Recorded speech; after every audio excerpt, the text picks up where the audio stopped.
Kids today have it absolutely made when it comes to doing online dating. Everybody's got smartphones now with apps like Tinder and eHarmony, where all you have to do is a couple swaps back and forth, enter a credit card, and bam, you got a date. Or I'm assuming that's how it works. I don't know. I've been happily married for 15 years. But I did meet my wife online, way back in the day of AOL and dial-up. Back then, getting online required a little bit more effort.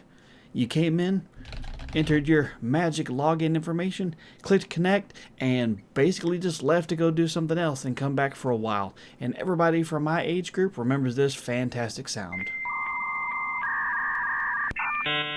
Ah, the days of dial-up. Don't miss it at all.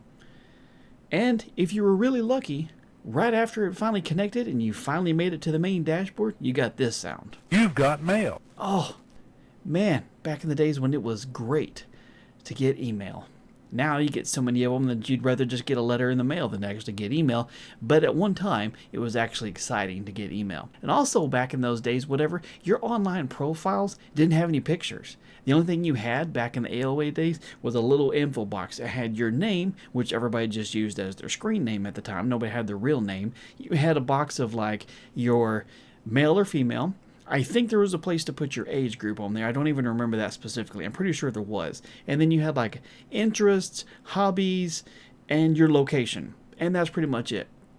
And so if you were on the website trying to look for a date, you would type in basically the age range, the location, and that was pretty much it. And you would just bring up a list, and you would hit them up on Instant Messenger through AOL, and you would get connected with them, and hopefully they'd want to chat with you. But again, there was no pictures. So unless you happen to be talking to one of the few privileged people in the world that had a scanner hooked up to their computer, and they could find one of the old 4x6 glossy pictures of they took at some high school party that they could then run through this old scanner at 60 DPI basically, and then attach it and watch it slowly load in on your screen one lad at a time, and you're sitting there just watching like, ooh, I can see a little bit of hair. A few minutes later, I'm like, okay, we're down to the forehead. Oh, is she wearing glasses? Is it sunglasses? No, haven't made to the eyebrows just yet.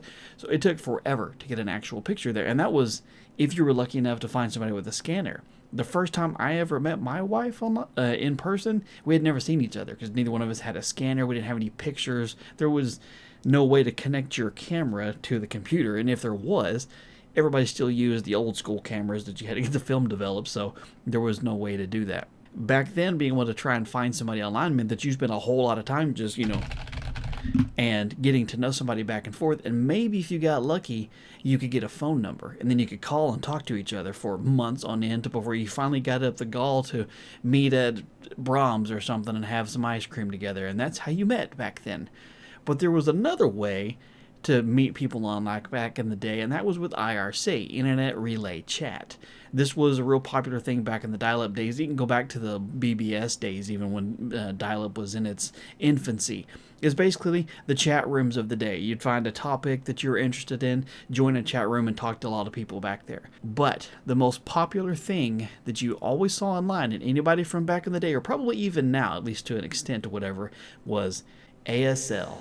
The magical greeting that brought everybody together. It was how you got to know somebody if you actually wanted to talk with them. In my later teenage years, I got to be a moderator for a couple different chat rooms, so I saw all kinds of crazy stuff back in the day. But almost every single conversation went the same way. Hi, anybody want to chat? Hi. Cool. ASL? 15, female, Florida. 15, male, Texas. What do you look like?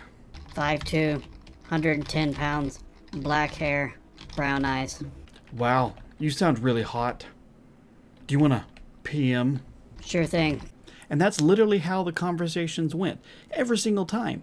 And guilty, back when I was a teenager chatting online, I had the same things, but ASL was the magic greeting that everybody was met with when they got in any kind of chat room, because it's how you got the basic information really early on if you were interested in talking to that person.